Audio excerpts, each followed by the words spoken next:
Cooper Kupp has been on the trading block now for several weeks, and it looks like there's a very good chance he might get released by the Rams. He's making too much money for the situation they're in. Should the Texans pursue him? An emphatic yes, but with conditions. And first and foremost, let's address anybody who's trying to make Cooper Kupp versus DK Metcalf comparisons, arguments, either ors. These are just two completely separate conversations. DK Metcalf is 27 years old. He's in the prime of his career, but he's probably going to require at least one high draft pick and then a new contract of $30 million per year. Whereas Cooper Kupp might be had for $9 to $12 million per year if you get him in free agency. My personal appetite right now for the Texans to spend big on another wide receiver when they already have their marquee guy, it's not that high. So I want a veteran guy, whether it's Cooper Kupp, Stephon Diggs, Devontae Adams, because they financially make a lot more sense, and there's money that needs to be spent on other positions right now. And the Texans aren't in an awesome cap situation like they were last year. They're not in trouble or anything. They just can't spend as freely or liberally. So I'll go through Cooper Kupp's positives, his negatives. First and foremost, Cooper Kupp is still a very good football player. He does two things that really appeal to me, especially when I envision him playing with CJ Stroud. He's still great at the toe tappers, catching the ball on the sideline, being a big target with a huge catch radius like Nico Collins, and CJ's pretty adept at getting the ball to him, but he's also doing a great job creating separation. Amongst all the available wide receivers right now, the top guys via trade or free agency, he had the best separation last year. And as D'Amico said at the Combine last year, he kind of likes wide receivers who get great separation.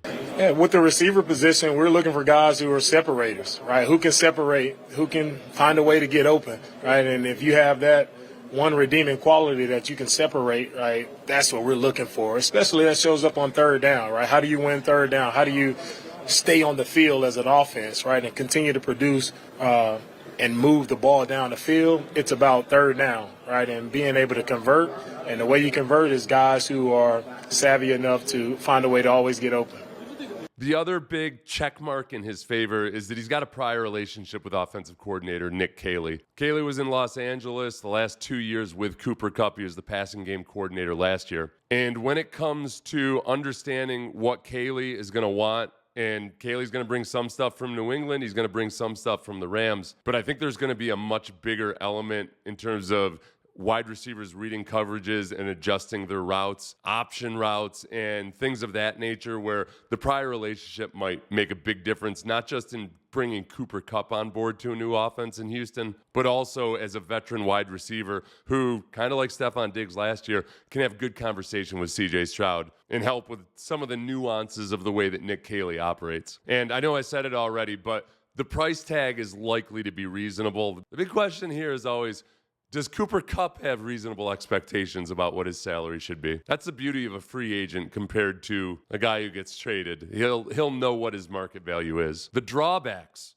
He's going to be 32 years old. 32 is the magical age at which many wide receivers just go Thelma and Louise off the cliff. And I do not want to be Gina Davis nor Susan Sarandon in that scenario. I don't need Cooper Kupp driving the whole damn school bus full of Texans off the cliff. And then to go along with the age concerns, he's been banged up the last 3 years. 2021, he was incredible, got a huge contract. But then in the last 3 seasons, he's missed at least 4 games in each of those seasons with an injury of some sort or multiple injuries. Ankles especially have been a bugaboo for him. And then one other thing to consider is it seemed like he was frustrated last year as Puka Nacua took the lead role. Now, he was never a locker room cancer about it or anything like that. He just made statements about being frustrated, the fact that he was playing well, but, just the ball wasn't necessarily coming to him. It was all very muted. But I've been married long enough to know that sometimes somebody can be disgruntled and say nothing about it at all. Some of us being from Mars and some of us from Venus, as you know.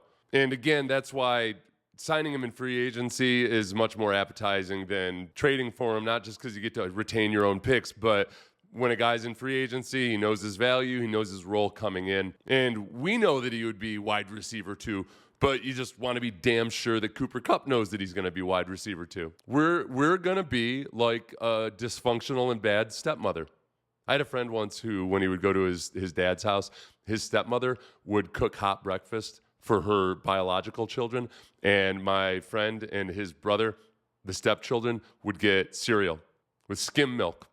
Nico Collins is our biological child in that instance. Third argument against Cooper Kupp, or just really any of these aging wide receivers, is honestly Cooper Kupp himself. Cooper Kupp was a 3rd-round pick. Puka Nacua was a 5th-round pick. Stephon Diggs was a 5th-round pick. There's just so many second-round wide receivers especially, but mid-round as well, that have had way more early success in these last several years than there used to be. And it doesn't mean that you should be relying on that to happen anytime you take a wide receiver in the 2nd or 3rd round, right? But I do think there's a really good chance the Texans take a wide receiver in the first couple of rounds this year. I still don't mind having a veteran guy to show him the ropes around and to be an actual valuable contributor, but something to consider. So if we look at the veteran wide receivers who are not Chris Godwin or DK Metcalf, guys that could be had for reasonable salaries, especially the aging veteran ones, Devontae Adams, Stephon Diggs, Cooper Kupp. I would get excited about the Texans getting Cooper Kupp.